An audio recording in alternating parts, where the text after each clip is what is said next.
I'm just going to give in this video kind of a quick discussion of the selection rules for scalar and vector operators here. So I'm not going to go into too much detail. You can check out the lecture notes in the description down below if you want to spend a little more time on it. But in future videos, I'm actually going to talk a bit more detail about the selection rules and sort of what the actual selection rules are, and so how those work in practice and stuff like that. So this one is going to be a bit more general, and so I'm just going to kind of go through it pretty quick. So for a particle in a central potential, which has this parity, this even parity, which is true for every central potential. So we have our parity operator acting on our wave function here that equals the -1 to the L power acting on our wave function here. And I talked about in a previous video how that makes sense, because if L is odd, then we have those odd parities, and if it's even, then we have those even parities.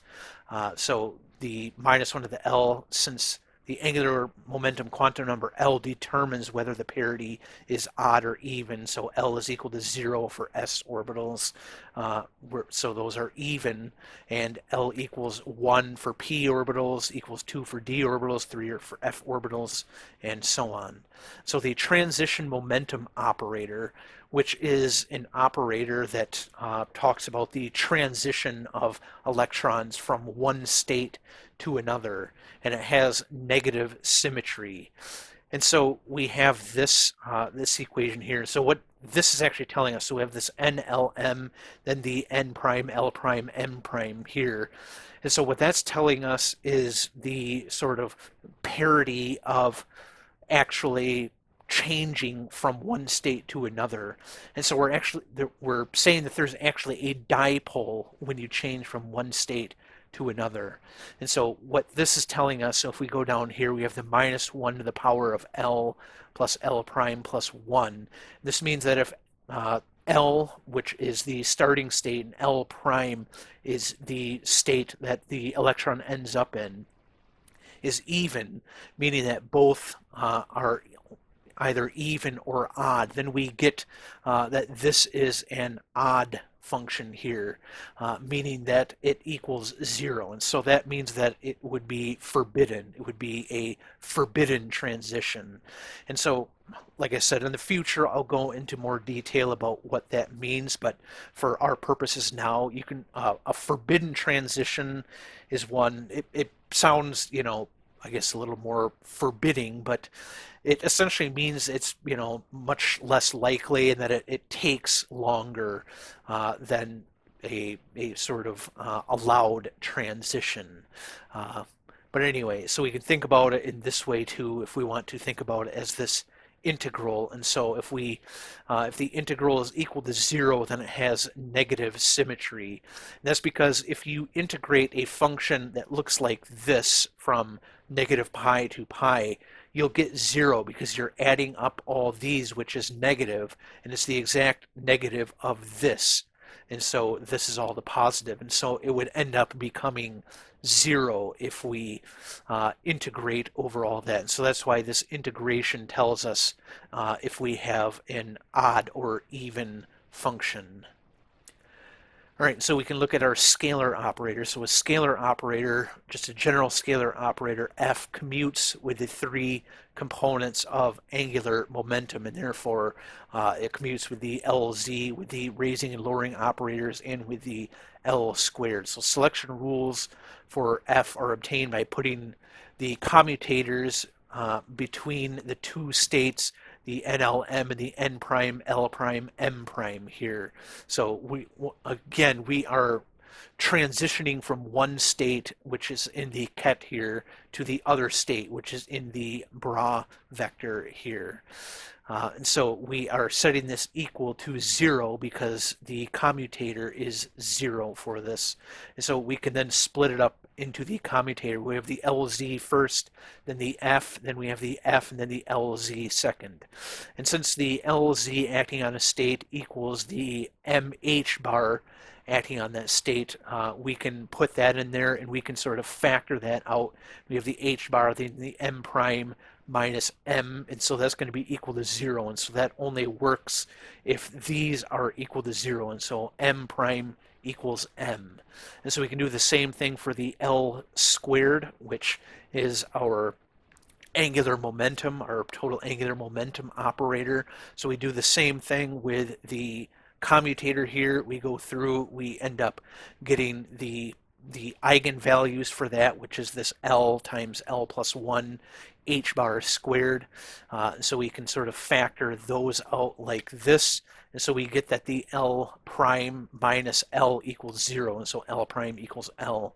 So our selection rules are therefore what I have here in red, that the change in L has to be equal to 0 and the change in M has to be equal to 0, meaning that when we go from this state to the primed state by acting our scalar vector f on the wave function, we can't change the quantum numbers L or M. When we do the same procedure with the raising and lowering operators, so we put the commutator between the bra and ket here, and we can make this switch because the raising and lowering operators are complex conjugates of each other. They're conjugate transposes of each other. So we can just change the L plus with the dagger up there into an L minus. And so we get this here where I have this A L prime M prime equaling this, which has the M plus 1 under here, this ALM, which has the M minus 1 under here. And we therefore need our M prime to be equal to M plus 1 and our L prime to be equal to L, to not have any trivial case of both terms being 0. And so this is so, and I kind of show here why we have to have the M plus 1 and the B here. And so when we get down here, we end up getting these two things equal to each other. And so with all these together, we have that our L equals L prime and our M prime equals M plus 1. And so we have that this F being in between here is the same as the F being in between here with the M plus 1 in both cases. So that's often indicated like this, where we have the double bars and you just kind of get rid of the M's because it's saying that the M's don't actually matter for this. Then so we can look at our vector operators. So we will be doing this in the spherical basis. So in the spherical basis, we can define our vector operators, so the raising and lowering like this. And these are our commutator relations. And so we want to do the same thing as above, where we put these commutators between our initial and final state vectors. And so if we do this with the LZ with our V raising and lowering, then we that's not equal to 0. It's equal to this plus or minus H bar V lowering or raising there. And we end up getting this M prime minus M plus or minus 1. And so in order to get this equal to 0 without just having our transition here be 0, we need the M prime to be equal to M plus or minus 1. And a similar procedure can be done for the LZ and VZ. And if we do that, we get these rules here. So M prime, so the final state M has to be equal to M plus 1 to M or to M minus 1. And our selection rules for L end up being these here. And we see that we have these Clebsch-Gordan coefficients in it. And so the thing to notice on these is that the middle 1 or the middle L on all these is equal to 1, and the middle M on all these can be 1, 0, or minus 1. And so remember that the middle one, so this last L here has to be equal to either the first one plus the second one, the first one plus the second one minus 1, the first one plus the second one minus 2, and so on until we get to the first one minus the second one. And so since we are stuck having this 1 in here, and the reason for that is because when you release a photon, for instance, like if your electron is going from a higher state to a lower state and it releases its photon, it's losing some amount uh, of angular momentum when it does that, because the photon, which is a boson, has a spin of 1. And so we have to have that 1 there for the spin of the photon. And so if we look at this, we have our j equals j1 plus 1. We have the j1 plus 1 minus 1, which is just j1, or the j1 plus 1 minus 2, which is the j1 minus j2, which is j1 minus 1. And so we see that our j has to be equal to the L prime, the j1 equal L. That means our j, or our L prime rather, has to be L plus 1, L plus 0, or L minus 1. And so we end up with these two selection rules here. And so this delta M1 actually, I mean, we kind of saw that already in the previous video, that those are kind of degenerate states.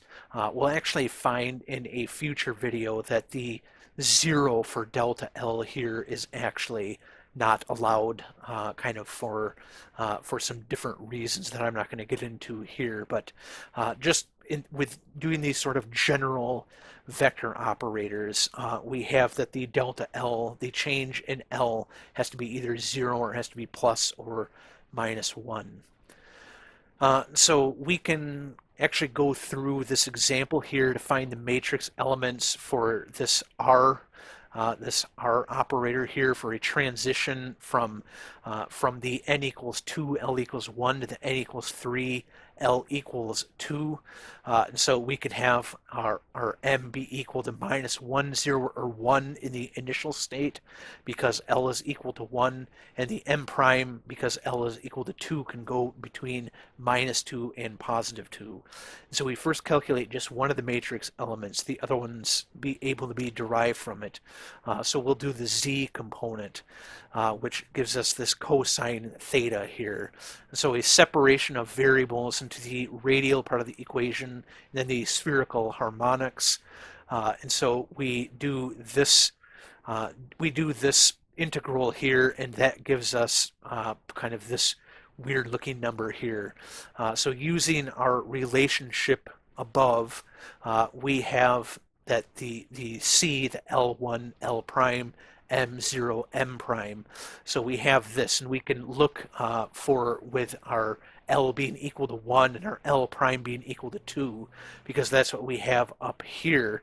And so we can look at this table for our Clebsch-Gordan coefficients.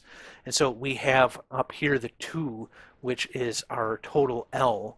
Then we have this 0 and 0, which are our two M's here. And so we get this 2/3 coefficient here. And so this 2 to the 12th, 3 to the 3rd, square root of 3 over 5 to the 7th A is equal to the square root of 2 over 3 times our state here. And so when we sort of go through all the calculations for that, we end up getting this as our matrix element for the transition, for which these have to be non-zero in order for the transition to be allowed.